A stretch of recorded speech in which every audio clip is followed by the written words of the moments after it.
Hello, and welcome to Skirmish Turf. I'll be taking you through a world-building project of mine in which the death of the gods and the destruction of the world trees has left this world without magic. All that remains are the curses and mutations that plague the beast and sentient beings of this world.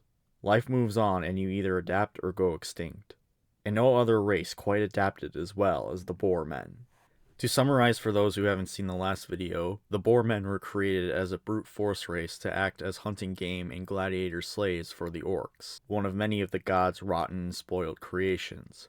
The Boarmen rebelled and thus led to the beginning of the end of the gods of Skirmish Turf. Boarmen are found virtually everywhere in Skirmish Turf. No matter what you do, there will always be more Boarmen. Even in places you wouldn't expect, the Boarmen live. Much like pigs in the real world, where swine can survive, so can boarmen.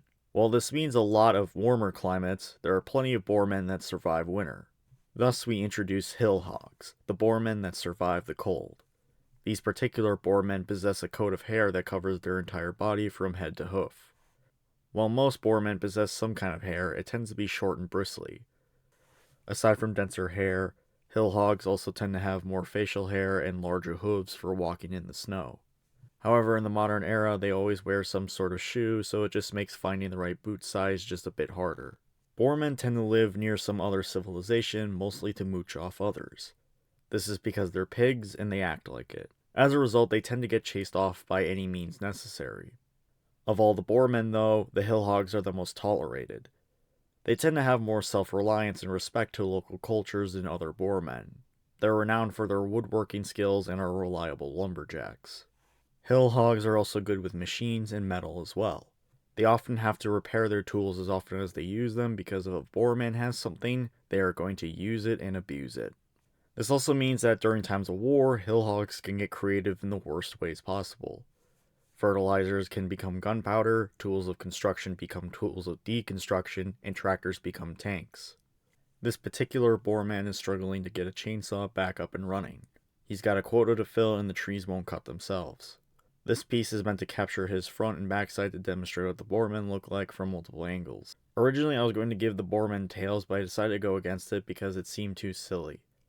Plus it was a pain to try to figure out how their pants would fit over their tails, so I abandoned this early on. I want to give a sense of toughness to the boarmen's design and give some allusions to the diesel punk aesthetic of this world. So a part of their design is to have these massive leg shields to guard from branches or chainsaw slips. I've had a close call with my leg before, so I can say it's something I would appreciate. They're secured to the leg with a strap, and the weight load is overall reduced with miniature hydraulic cylinders that also serve to connect the two parts of the leg brace together. Now I know that most hydraulic systems require a motor to function and that they wouldn't really work on a rotating wheel.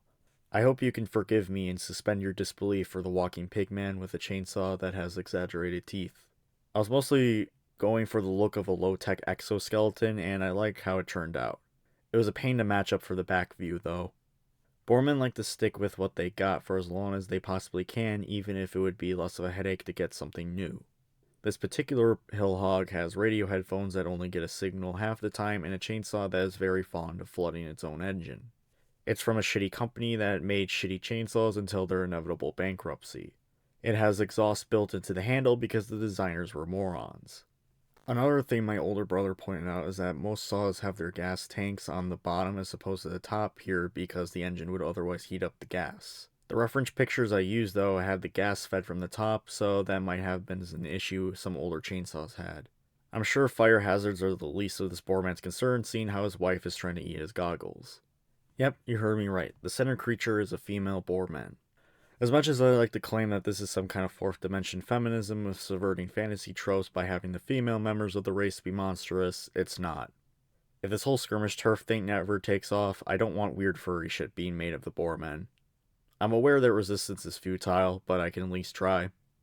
In lore, the reason for this was to make boarmen easier to mass produce, if you will. Female boarmen aren't entirely sentient, having the intelligence of somewhere between an actual pig and a parrot. That way, when their piglets were taken away from them, they wouldn't fight back or really care all that much. While sows will take care of their young, they also have a tendency to crush their young on accident, so it's why the gods made female boarmen the way they are. That, and I wanted another factor to make the boarmen not just pigs on the outside, but on the inside as well. Not only does the difference in morphology lead to a lot of ethical concerns for the species, but it also means they have a tendency to have dismissive views towards other races' women.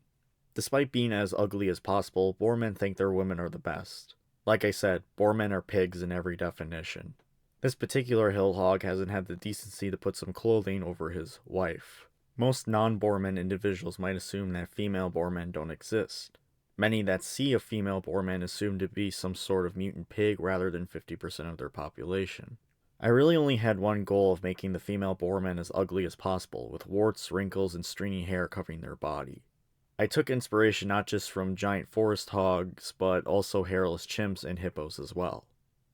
Overall, I'm fairly happy with this piece. I've decided that if I don't have a bunch of text to display on screen, there isn't a reason for me not to do a background. Unlike the last few times I've done backgrounds, however, I decided to put some actual effort into this one. I think it betrays the mood I was going for well. It's cold, cloudy, and with all the tree stumps, it gives you an idea that Skirmish Turf is a world in which environmental destruction has already begun. So yeah, the unhumble hill hog and his hideous beast wife. I hope you enjoy this installment and give it a like. If you hated it though, click the dislike button twice to really show me how much you hated it. Either way, I'll probably take a break from Skirmish Turf for just a bit. Until then, I bid you all farewell, and until next time, stay safe and have a good one.